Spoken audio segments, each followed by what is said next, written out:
Hello সবাইকে, তো বুঝতেই পারছো আমি কি কাণ্ড ঘটাতে বসেছি। তো ঘড়ির কাঁটায় তখন রাত 12টা বাজে। 12টার সময় আমরা বসেছি নীল করতে।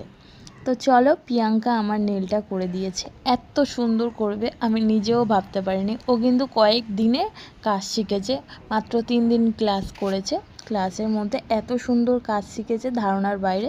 তো অনেক দিনই হলো, অনেকের হাতে করেছে। তো আমিও ভাবলাম আমিও ওর থেকে করাই, দেখিও কেমন করে। তো চলো দেখা যাক।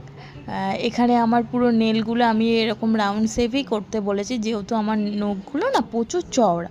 তো তারপরে করে ও সুন্দর করে শেপ, আর হ্যাঁ, ও কিন্তু প্রত্যেকটা স্টেপ ধরে ধরে ধরে ধরে করছে।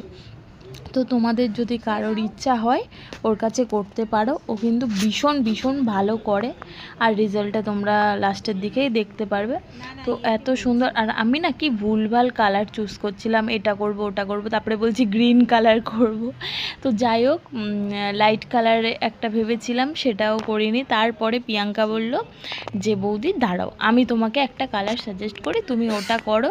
দেখে মনেই হবে না তুমি নেল আর্ট করেছো, মানে রিয়েল নখ লাগবে। আর আমি তো খুব হ্যাপি। আর চোখ মুখগুলো দেখো ঢুকে গেছে, তখন বাজে 2:30। তো যাই হোক, কেমন হয়েছে অবশ্যই কমেন্ট করে জানিও। তো টাটা, বাই বাই, সবাই ভালো থেকো, সুস্থ থেকো।